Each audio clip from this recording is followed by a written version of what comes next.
Hi, I'm Zibby Owens, and you're listening to the award-winning podcast, Moms Don't Have Time to Read Books. Please sign up for my newsletter at zibbyowens.com for weekly updates about my podcasts, events, and more. Also, follow me on Instagram at Zibby Owens and also at Moms Don't Have Time to Read Books. And finally, join my virtual book club called Zibby's Virtual Book Club, which meets every other Tuesday at 2 p.m. Eastern Time until 3 p.m. and features half an hour of book club discussion followed by 30 minutes of Q&A with the author whose book we've just discussed.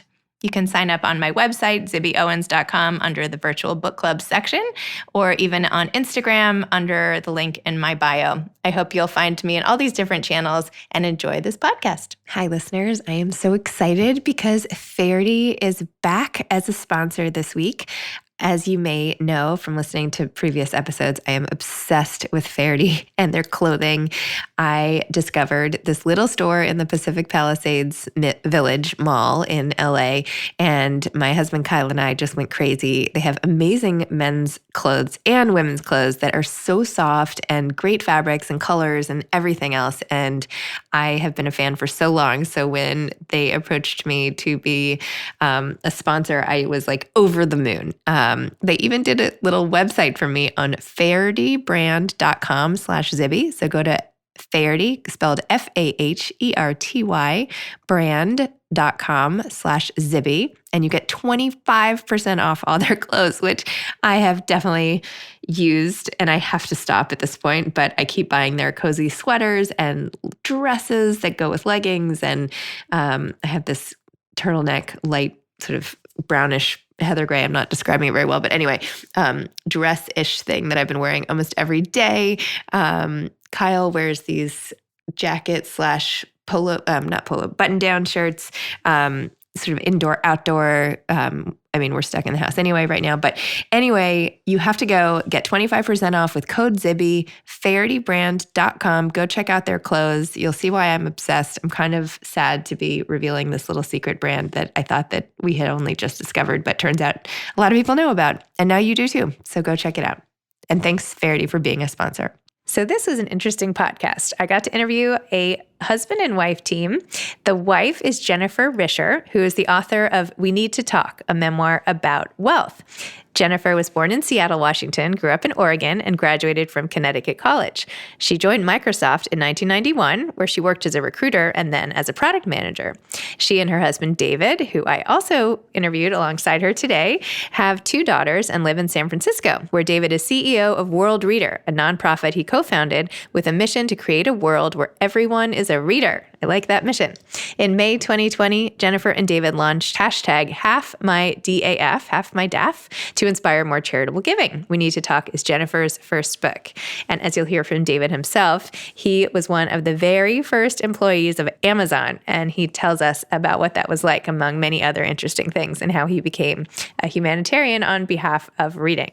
Welcome, Jennifer and David. Moms Don't Have Time to Read Books. I'm so excited to have both of you here with me today. Thanks for joining. Yeah, thanks, Zibby. Yeah, thanks for having us. So this is like a dual purpose interview. The two of you, this power couple who now I know like the most intimate details of your life because of Jennifer's book. I'm like almost embarrassed. The book is called We Need to Talk, a memoir about wealth.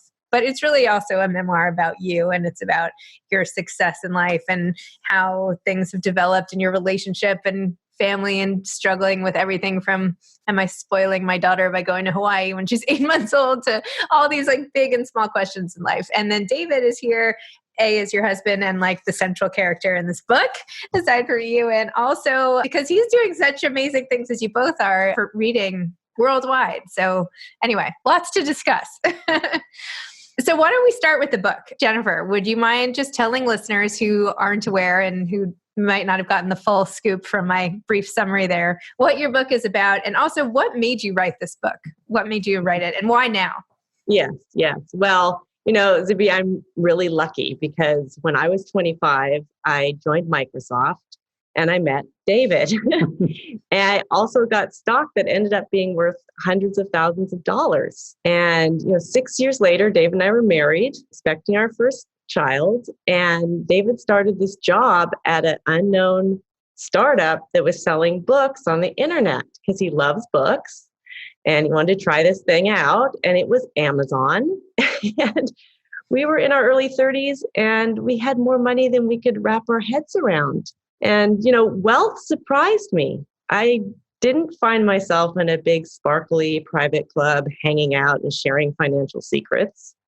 I found myself kind of alone in a strange, silent space where no one talks much about money at all. I felt the resentment of friends. I was worried about raising spoiled, entitled children. I wasn't sure how to give to family members or how to approach philanthropy. No one discusses these things, even though most people are new to these challenges. 8 out of 10 people with wealth grew up middle class or poor. So, I was surprised that wealth felt so isolating, because normally, if I have a problem or a question, I turn to friends. If I want to figure out, should my 16-year-old have a curfew, I ask everyone I know. Like, I get their ideas, I hear about their experiences, I get advice. And just talking about something like that is helpful, because it lets me know, my question is normal, that it's shared. But the same doesn't happen with money. And I couldn't talk to people about having a lot of it. So, I thought, I'll turn to books, and I wanted to find a book, but there were no books. It's like, where is the bookshelf for people who have won the lottery? Exactly. I can't find the book about this. And I needed that book. And actually, I wrote my book because my story is one I'd want to know about if it hadn't happened to me. But I also wrote my book for the millions of Americans like me who have more money than they had growing up, or they have more money than many of their friends, or they have more money than others in their extended family. I'm sharing my story as a way to help other people understand their own, because we have this sort of fairy tale idea about wealth in our heads. The reality feels strange and lonely. So, I'm not trying to show people how to do rich right. I don't have the answer for that, but I am offering up this story that hasn't been told.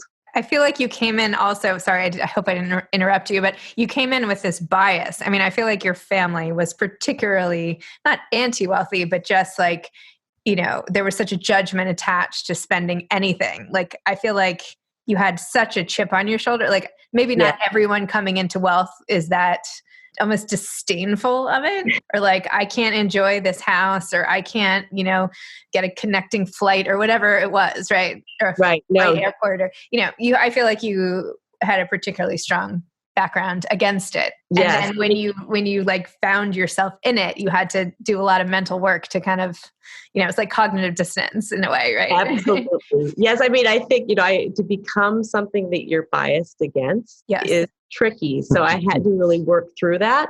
But I do think that we have a very narrow and incomplete view of wealth in our country. We see the stereotypes. We know the Kardashians and the Real Housewives and the men of Wolf of Wall Street. And of course, we've heard of Jeffrey Epstein, or the parents who illegally try to get their kids into schools that they're not qualified for. So we see these stereotypes. So I don't think I'm the only one who kind of has this view of what wealth is all about. I mean, it doesn't look or feel like what Hollywood sells us. And, 8 out of 10, like I said, people with wealth grew up middle class or poor, so they are you. Right. And I feel like so many people would be like, really? Okay. So it's hard for you to be suddenly wealthy. I'm really sorry about that. And that's why you can't get like a normal conversation going about it, because it's something that people would really like to have, even if there's a bias, right? So it's hard to, it's a woe is me problem. It's like, woe is me. Should I go to Aspen or not? Right? These are the tough questions.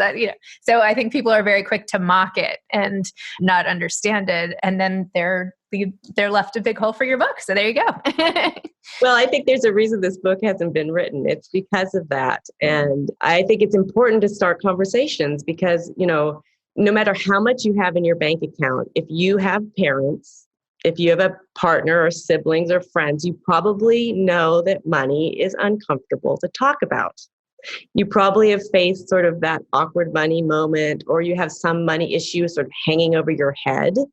And, it's emotional, and these emotions are universal. No matter how much you have, we have a lot of fear.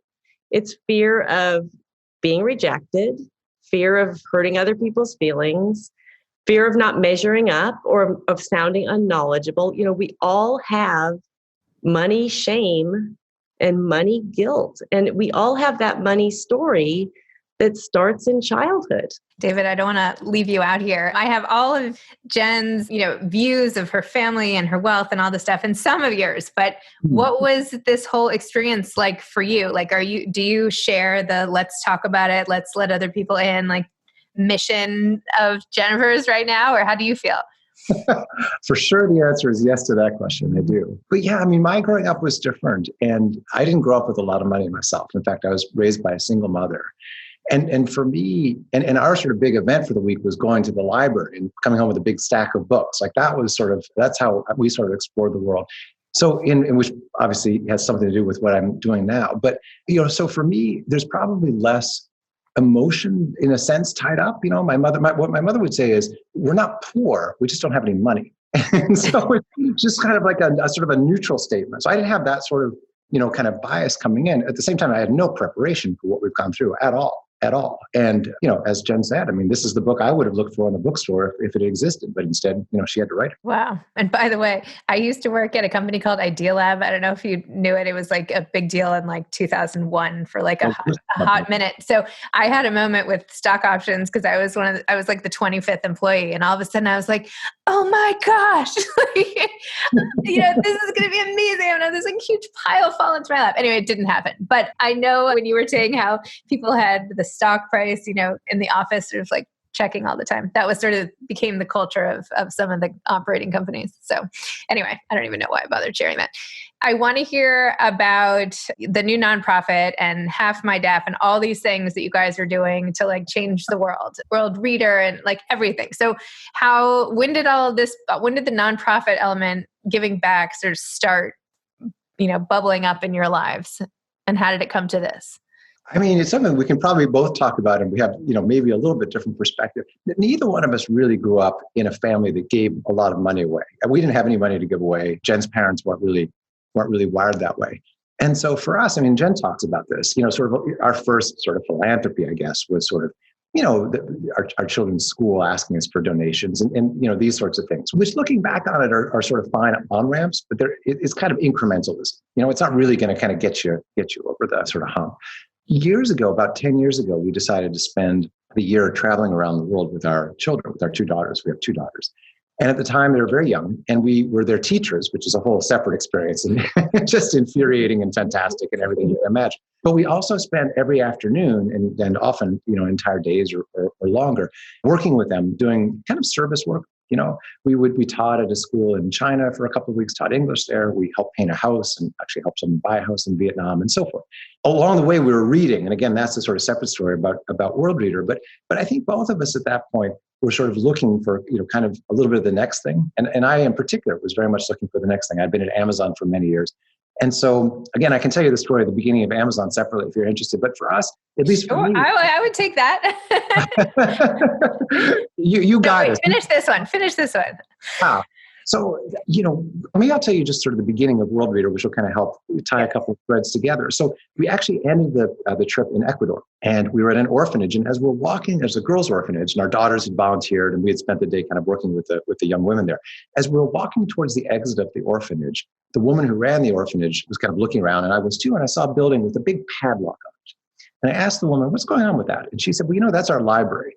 So here, okay, my ears are perking up, right? So, because I'm the library kid, right? I wasn't good at a lot as a kid, but I could, I knew something about the library. So anyway, I said, well, why is it locked? And she said, look, the books take forever to get here. They come by boat.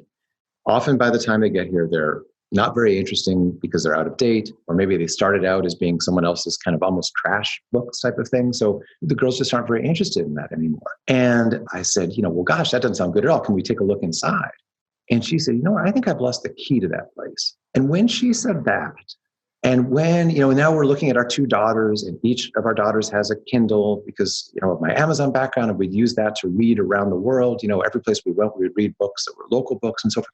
I just said, this is crazy. So, one thing led to another, and we started World Reader with this notion that, everyone can be a reader. Readers build a better future. They're healthier, they're more prosperous, more empathy. And if we can get 1 billion people reading someday, this world will be a better place. That's been what I've been focused on these last 10 years, just as Jen has been focused on for 14 years, writing this book about money and philanthropy and sort of doing more in the world. And so it's been a really interesting, kind of both parallel path, but then paths which keep kind of crossing in all sorts of fun ways. You must have really great, inspiring conversations at the dinner table about what you guys have been doing during the day. It's pretty awesome. Yeah. Well, insider look at the formation of Amazon. I'll take a snippet of that if you're offering it. For sure. I mean, all I can say there is, I was the 30th. So you were the 50th employee. 25th. 25th. Oh my God. Okay. So what it's like to be part of a company that's still figuring out what it's all about. I was number 37 at Amazon. And at the time, it was a tiny, as Jen said, a tiny little internet bookstore. We had sold $15.6 million of books in 1996. And in 1997, after some conversations with this sort of crazy guy named Jeff Bezos, who actually literally called me one day, checking the reference of someone who used to work with me when I was at Microsoft. Anyway, joining this company, he had this just huge vision of, I want to be the place you can find and discover anything you want to buy on the internet. That was kind of his early vision. And maybe, if we're lucky, we'll get to $1 billion by 2000. And I just said, look, how can I not do this? It's technology, which I've grown to love at Microsoft.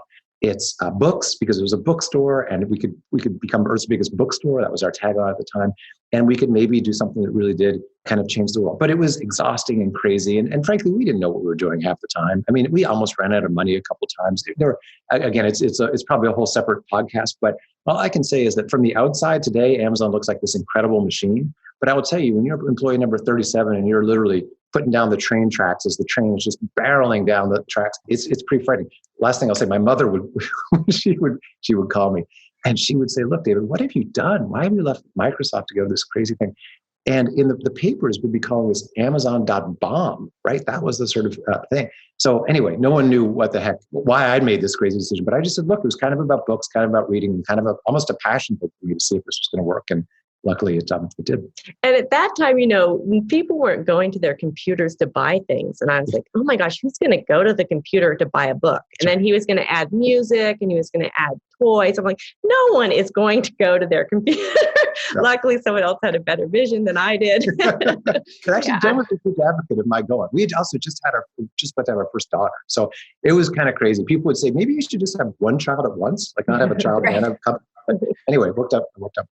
Wow, that's nuts. What a story. I feel like, though, the startup life and the parenting life, I mean, you're probably up at all hours in both cases. So it must have sort of been a nice years. Symbiotic relationship. Right. Those were the sleep. Neither one of us slept for about 7 years. Yeah. Who needs sleep? I mean, no, nobody needs sleep.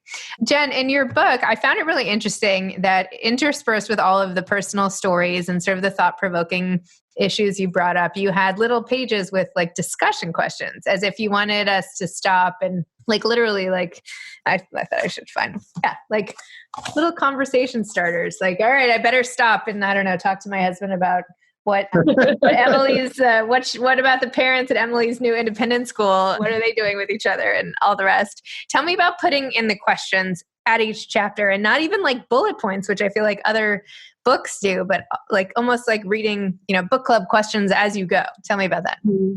Well, I do think that I do want it to be a conversation starter and get people talking about money. I mean, I think, I talk about private school auctions and private jets, and I talk about the luxuries money can buy, but I also really take a look at the human aspects and the emotions that arise. So even though the specifics might be different for people, I think people can relate to my stories.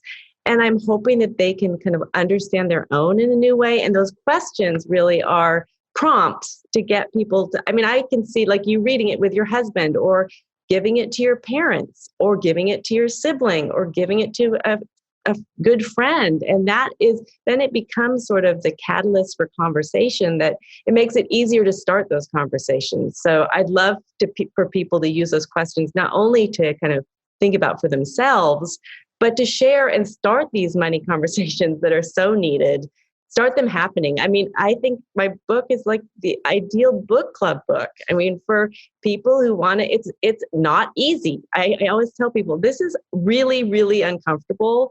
And so I'm sort of inviting people to get uncomfortable. And in a book club, for example, it could be like, let's give each other permission to fumble around, to get it wrong, to get messy. That's what we're going to be doing together. And I think if you can create that safe space, it really can bring people closer. I think on the other side of those sort of fears is a real connection, a sense of relief, and then a chance to really learn from each other and collaborate. I have to put you in touch with, have you heard of Emmanuel Acho? He started something called Uncomfortable Conversations with a Black Man, and he's doing all of that about race. And now he has a book coming out, I think this week, that Oprah is helping publish, and he's like a big deal. He's only like 29, so Wow. I know. So let's put that annoying fact aside. But he literally was saying the same thing. You need to feel a little uncomfortable. You have to have a conversation that gets you out of your comfort zone, and that's how we make change. You're doing it about wealth, and he's doing it about race. But gosh, now we need somebody about like uncomfortable gender conversations. And I need a whole panel on. Totally. That's a great idea. There's examples of people growing without a little discomfort at some point. There just aren't. And that's what Jen's really trying to do, is push you into that zone. And then hopefully on the other side, there's a better connection. It's like working out, right? It's like, it doesn't feel good necessarily, but if you afterwards you feel, sometimes, otherwise I like hobble around today. Sometimes you feel better. What do the two of you think about how much anti-wealth sentiment there is in the United States right now? I feel like being wealthy is like the worst thing you could possibly be. And, so many, even politicians and everybody want to sort of take wealth away and redistribute it. What is your view on all that? Well, I do think it's a huge problem. I think maybe it's the biggest problem our country is facing, this disparity. And there's a lot of resentment. And I don't think the resentment helps anyone. It doesn't help those who feel it or the people on the other side. I mean, when there's a huge and influential segment of the population that isn't talking to each other, right, and who feels attacked by this or and isolated, it's not making them empathetic or generous. So we need to kind of start closing this gap. I mean, our silence creates it has a lot of power. It helps kind of keep the status quo in place. So I'm hoping to get conversations going that can kind of shake things up, help us recognize our own privilege in a new way, help us feel more accountable through conversation, help us collaborate. I mean, we have the power to do amazing things and help bring this country together. It's what we need right now, is to be united and to shy away from the resentment and the huge disparity. I think is not a service to anyone. I mean, there's people are going without housing, without healthcare, without food. There's an education crisis. I mean, this is the moment that we need to face this. And if we're just going to turn our back or pretend it doesn't exist or kind of accept it, that's not okay with me. Yeah. I just add super quickly. I just like growth doesn't come without some vulnerability and awkwardness. I don't think change comes through shame. It doesn't work. And so that's not helpful as a country. It just doesn't work. What do you think about the fact that so many of the people, well, no, I shouldn't say so many. See, I'm having an uncomfortable conversation in my own head. What do you think about the fact that if given the choice and you said, do you want $1 million?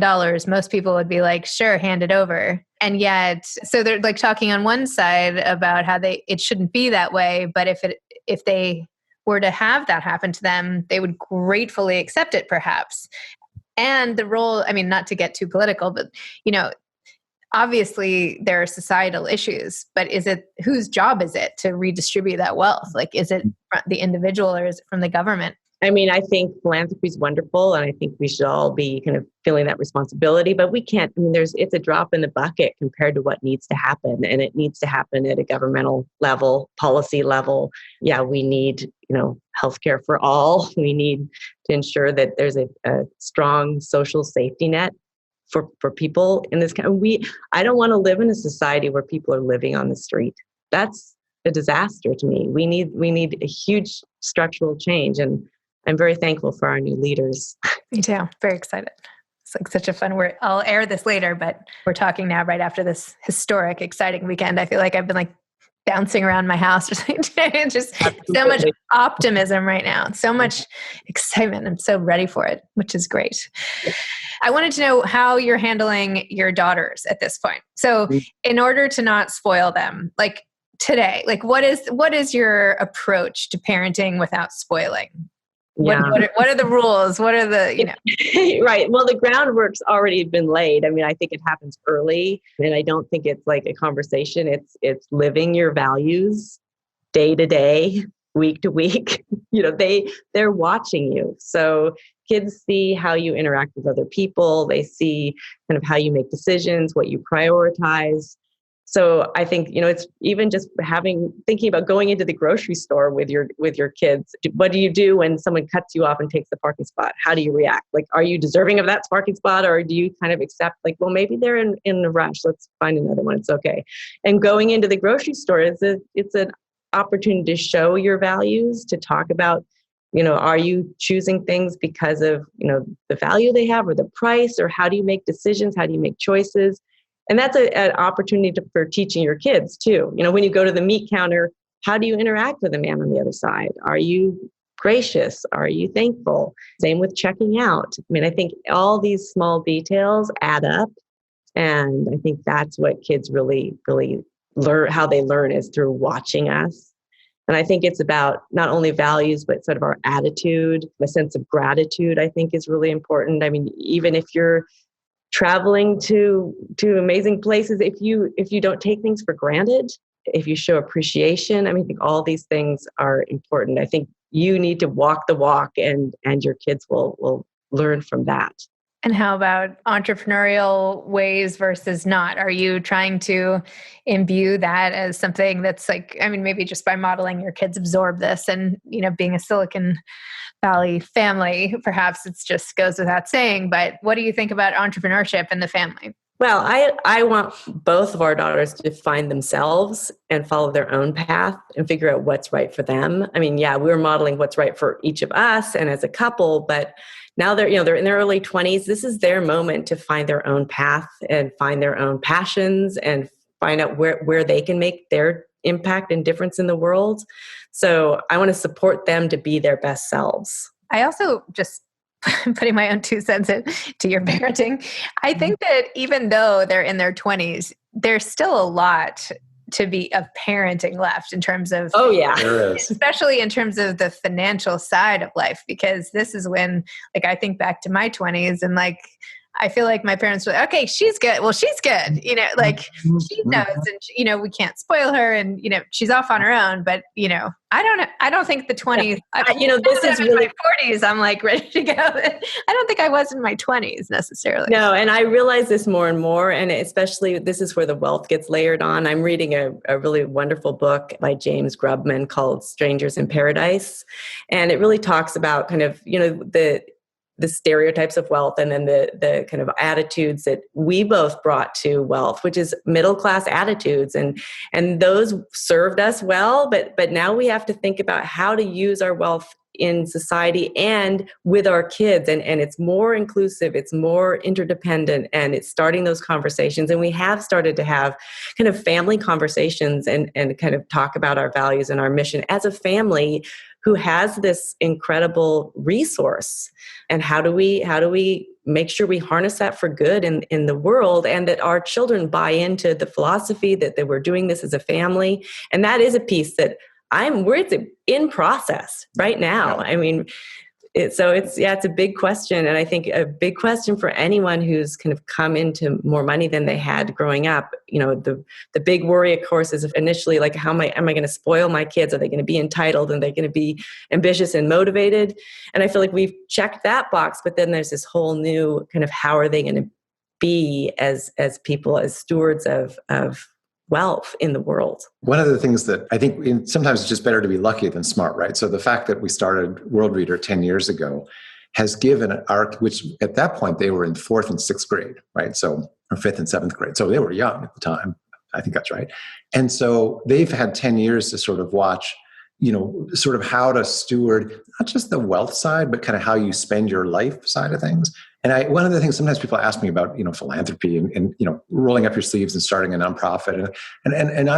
My basic advice is, do it and do it earlier than you think you should. You know what I mean? Just kind of get into it, because it does set an example. First of all, it takes some time to get halfway good at it. Here we are 10 years later, and it still feels like a work in process for me at least, but also it gives your kids and your whole family a way to sort of experience it over a long period of time. And I think, as Jen was saying, it's not just about that. People want to diminish these sorts of things as a one conversation. What does the talk look like with your kids about money or something? It's not like that. It's years of experience and watching and absorbing. And I agree. Our older daughter actually was just up here for dinner a couple days ago, and she actually brought up wealth herself and the relationship that she has with her boyfriend and so forth. And she's 23, so it's still happening.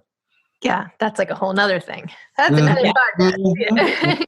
So what advice would you both have, both to aspiring authors having written this book? And I'm sorry we didn't talk a lot about your process, and I'm interested in all that, but I guess, I don't know, next podcast.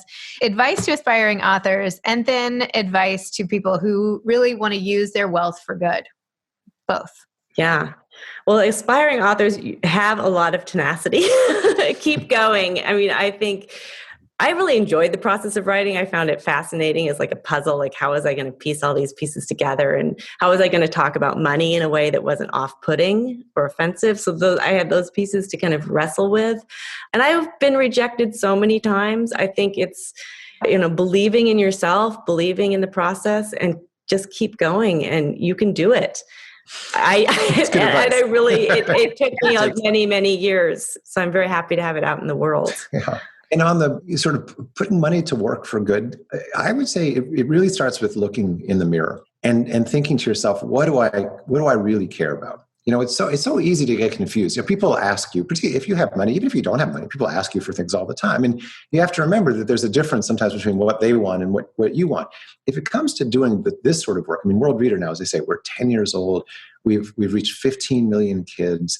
We're using technology and local books all around the world. Actually, today, this is fun. I know the podcast will air in the future, but today, Monday, November 9th, is the day we're announcing that after 10 years, we're finally bringing our program to the United States to help vulnerable communities here in the United States. That's going to have huge ripple effects on the organization. So it's hard work. It's hard. Running a nonprofit is not easy, and sort of doing good in the world, whatever that looks like for you. These are big problems, right? The problem of literacy, the problem of the environment, the problem of pick your favorite. And so you better care about it a lot, because if you don't care about it a lot, you'll give up too fast. And if you give up too fast, you'll get nothing done. That is true. Nobody ever won the race they didn't go on, right? Or whatever that expression is. Anyway. Well, thank you both so much. And I really appreciated hearing your story from, the proposal at dinner to now. So thanks for letting the rest of the world in on your lives and trying to help others in the many ways you do. And if people want to support World Reader, David, how would they do that? They go to worldreader.org, worldreader.org on your phone or on your computer, and come on in and take a look at what we're doing. We'd love to have all the support we can get. It's the only way we're able to do our work. Amazing. All right, great. Well, thank you so much. Thank you, Zibby. Really enjoyed it. Yeah, thanks. I'll send all the lottery winners your way. You should just put it in the convenience stores, if you win. Here's the ticket. Yeah, the ticket. Anyway, just a thought, marketing opportunity. Okay, bye. Thanks, Zibby. That was a lot of fun. Thanks again to Faherty for being a sponsor today. Go to fahertybrand.com/Zibby and get 25% off. Enter code Zibby for 25% off these amazing, comfy winter clothes and summer, but for now, winter, and you will thank me. Thanks for listening to this episode of Moms Don't Have Time to Read Books. Don't forget to follow me on Instagram at Zibby Owens and at Moms Don't Have Time to Read Books. Also sign up for my newsletter at zibbyowens.com and sign up for my virtual book club and meet lots of authors on Zoom every other week. Thanks so much to Steve and Ryan at Texture Sound for the sound editing. And thank you to Morning Moon Productions for providing this fantastic intro and outro music.